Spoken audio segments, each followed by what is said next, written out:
Well, it's exciting for me. It started in 2019. We went through the qualifiers in Germany and then in Italy. And, everybody was very disappointed when the pandemic came and kind of postponed it, instead of canceling, thank God. But there's a lot of excitement. Our team's very good. We're all looking forward to it. And this is just the beginning of that process of getting ready to go over there and compete at a high level. What's the next week here going to be like? Do you have a plan? Are you treating this like a miniature spring training? What's kind of your goal here? I would think probably the first couple of games would probably be more spring training-esque for myself. It's been a while since I played any meaningful baseball. Probably the end of 2019, the qualifiers. Really, we had a mini camp in May with the Israeli Olympic team that we played a couple of exhibitions. But just get my feet underneath me, get some at bats, see some live pitching. Hang out with the guys, the camaraderie, and bright lights gets us pumped and the adrenaline flowing. So we'll see. You have a unique background. Your dad's Cuban and Yep. your mom's Jewish. What was that like growing up, and how important is this for you to represent Israel?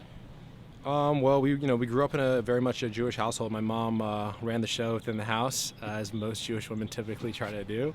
I went to Hebrew school. My dad converted for my mother when they got married. So, my heritage is Jewish. My baseball background's probably more Cuban. It's a perfect combination. Just to be able to kind of represent all the Jewish kids around the world really is an honor.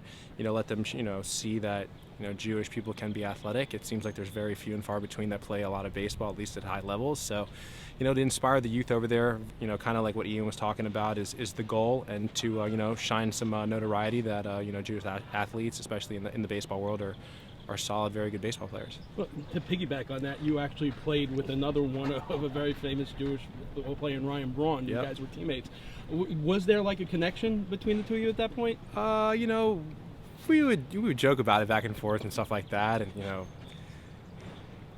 we talked about it briefly, but it wasn't like a topic of conversation at that point. When we were playing together, we were just hungry college kids, wanted to play Major League Baseball, and that was the only thing in our minds at that time. But we reached out to Ryan to see if he wanted to or had any interest in joining the team, and I think after probably long consideration, he realized that it was a big taxing toll. He's got a big family, and he has a lot of things to take care of. So me and Ryan are close, and we wish he was with us. And lastly, if you take a look at where you stand in overall numbers among Sure. the many Jewish players that have played, top 20 in a lot of statistics, Mm-hmm. does that mean something to you? It's it's an honor. I think it's more because there's not too many, because my numbers aren't that fantastic. It's cool, because there was been a lot of great baseball players that were Jewish. The Sean Greens, the Hank Greenbergs, Ian, Braun. So it's just an honor. Alex Bregman's another one carrying the torch now. So it's just cool. It means you just played a long time. So you have two fan bases, the fan base in Israel and the fan base here. Sure. What type of contact do you have, feel do you have what's going on in Israel and for the fans here? We're very connected into what's going on in Israel. We have a group text with people, over there, and it's constant dialogue going every single day. A lot of teammates of ours are over there. So we're very much in the loop of what's going on, especially during our mini camp with what was happening between the conflict of the Palestinians in Gaza and Israel. There's a lot of unrest amongst a lot of my teammates. Their families are very affected, going to bomb shelters. So we know what's going on. We're very much in tune with them. We want to make them proud and do good by them. And the Jewish community here has always been fantastic. They've always supported me. With any city I played with in the big leagues, they would always reach out to me about coming over for Shabbat dinners and bar mitzvahs. And if you needed a temple to go to and you weren't swinging the bat well and you needed to say a prayer or two, they had one of those too. So it's been great. They've been very nice and embracing of me. Just what do you know of the Ducks and Wally? Man, I don't know too much about the Ducks other than that they're a very respected and established independent ball team.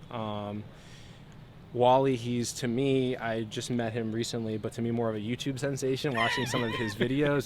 They're a definite comedy. They were definitely passed around in big league clubhouses to see, how a manager really needs to get thrown out of games. But he's entertaining from what everybody says, and I look forward to playing, for him for this next week. I came in there, said, look, whatever you need, I'll do. I'm gonna play hard for you, and don't be scared to ask me for anything. Well, I asked Ian as well. Any other connections in that clubhouse that you have? Oh man, it seems like I've I crossed paths with a few of those guys. I think Danny Barnes I faced a couple times when he was in Toronto. We were talking about how he struck me out once or twice. Tonkin I faced a little bit here and there. Ryan Jackson went to University of Miami, so I always follow University of Miami guys. Debinson Romero is another guy that we played together in the minor leagues coming up with the Twins. He was a extremely talented player that I felt got the short end of the stick a lot of his career early on, who should have had more opportunity to play in the big leagues. He's an amazing guy and an amazing player. And what is your mindset at first pitch? Because right now you're standing on an empty field, Sure. and you're gonna, in a few hours, the lights are gonna be on, fans are gonna be in the stands, and you're gonna be walking up. But are you taking it in and taking a breath, or are you just going right back to work?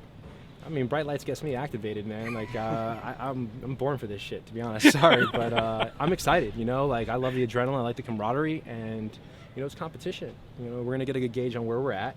Obviously, there's a process to it, but it's also kind of like the icing on the cake of the long career. So, I'm gonna appreciate all the moments because it is coming to an end, and this is a hell of a way to go out.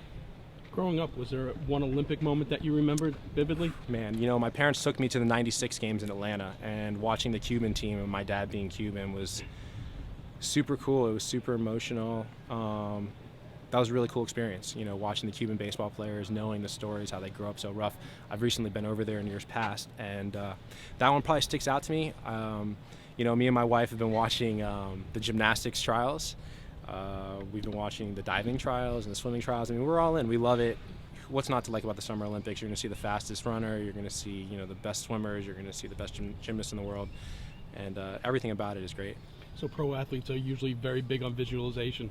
Have you visualized what it might be standing there at a podium getting a gold medal for Israel? Oh, I'm sure I'll be turned up, that's for sure.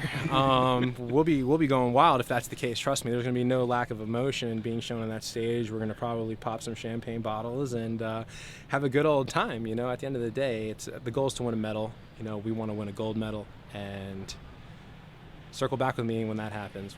I'll let you know exactly what goes on. It'll be bananas, though. Thanks, Danny. Yeah. Thanks, Danny. All right, guys.